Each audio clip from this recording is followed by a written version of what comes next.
Hi guys, and welcome to Story Time with Captain Jen. We're going to be reading When God Made the World by Matthew Paul Turner and illustrated by Jillian Gamble. This is something that we have found off of Amazon, and so we're going to go ahead and read it for you guys and have some time. I invite you guys to look at the pictures with us, but here we go. When God Made the World.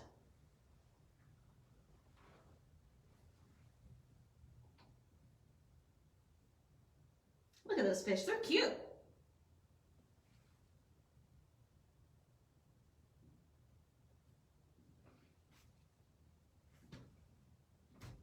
When God Made the World, Matthew Paul Turner and illustrated by Jillian Gamble.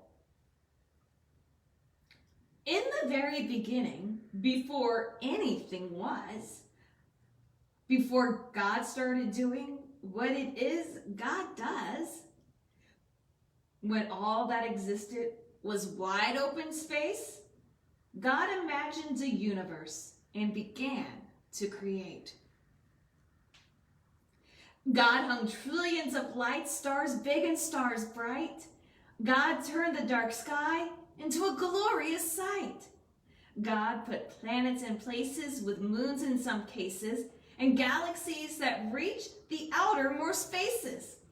God made comets that fly with tails through the sky and asteroids and meteors that sometimes zoom by. And with comic explosions, God set space in motion, causing planets to orbit their suns with devotion. And somewhere amid all that swirling light, inside a cluster of milky white, among stars and planets and cosmic dust, God made a place for the story of us. Because when God made the world, God displayed heaven's glory for you and for me and for all the world's stories. Our planet God made a blue and green sphere and designed it to orbit the sun once a year. God made daytime and nighttime, climates and seasons, and all kinds of weather that varies by region. God made continents and oceans, islands and seas, a north and a south pole that God put in deep freeze. God carved rivers and brooks, mountains and caves, made beaches with sand and huge crashing waves. God made tropics and plateaus, glaciers and meadows, marshes and tundras, and erupting volcanoes. God made some places high, with peaks in the sky, and some places where snowflakes still fall in July. And in quite a few spots, God made it so hot, should you visit, just know that you must drink a lot. God made valleys so low and geysers that blow, and under the earth's surface, God put well springs that flow. Then with gardens and forests and other things green, God made earth come to life using soil and seed.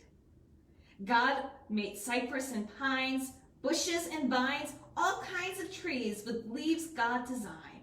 Plants full of flavor like basil and thyme, and trees that grow citrus like grapefruit and lime. God made flowering plants and plants that enchant. While most you can touch, God made some that you can't. Roses, be warned, are prickly with thorns, and there's an African melon God covered with horns. And poison ivy's backlash, giving you a rash. Wherever it touches, you'll itch and you'll scratch. But don't let that stop you. Run barefoot through the grass, pick a flower or two, or a bouquet perhaps. Find a tree you can climb, or with a seat and some twine, build your very own swing or a backyard zip line. And where you eat grapes or pour syrup on crepes, or into a forest you go to escape, give thanks to God for all that God made, for the fruit and the syrup, for the trees and the shade. Because when God made the world, God did all that God could to create every detail of our joy and our good. Now, what happened next is a mystery at best, but God made a bird, and that bird made a nest. So God filled the sky, perhaps over time, with birds, and more learned how to fly. God made bluebirds and blackbirds, big birds and small birds, and a few birds quite absurd, and the louder birds you ever heard. Crows crowed, doves cooed, chickens clucked, owls hooed, robins chirped, pheasants whirred. The world got noisy when God made birds. Then the oceans God filled with fish, sharks, and krill, creatures God made with fins and with gills, swordfish and trout, fish sleek and fish stout, and whales that God made to breathe through a spout. God made sea rays and eels, fish red, yellow, or teal, and some fish so odd that they really hardly look real. Like a fish that has fangs, or a monster-like face, or a fish that flies or makes its body inflate. And wherever a river, ocean, or sea touches dry land, there's likely to be all sorts of creatures living their lives on land and in water. That's how they survive.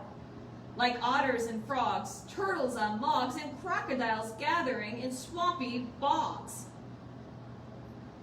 And then God made cows, horses, and goats, and God made gibbons and with inflatable throats.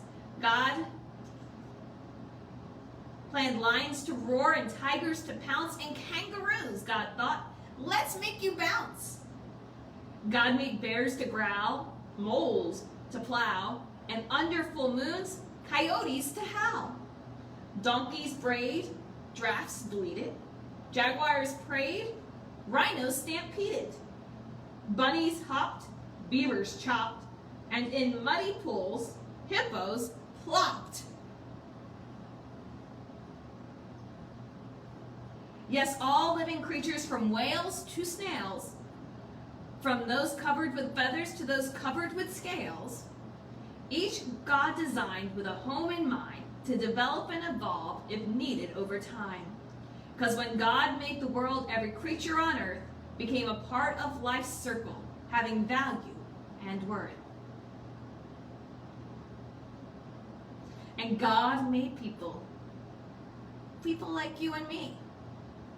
People with souls, people with stories, a global family tree. God made all flesh and bone covered in skin, and made all our bodies to have hearts beating within. God gave us bellies and legs, fingers and toes, and fashioned our faces with eyes, mouth, and nose. God made our bodies uniquely equipped for walking and talking, to eat and to skip. God wired our brains to feel love and to feel pain, to protect and learn, to process, read, and retain. But despite all we share, we are all unique, because God made us all human with just a few tweaks. Each of us, our faces, bodies, and traits, our skin tones, our features, God did create. God made some people shy and some people loud, and some people who thrive in the midst of a crowd. Some make music and some like math, and some are prone to blaze their own path. But always remember, because this much is true, God had a purpose for making you, you. So use every gift, every talent or shift. Make the world better with your God-given trick. Bring smiles to faces, show love and good graces to those who need hope in all different places. Discover a star, a planet or moon, or help keeping a forest from dying too soon. Save a whale, hug a tree, protect every bee, recycle, repurpose, reject apathy. Because all of creation whispers God's story, the mountain, the ocean, the blue morning glories.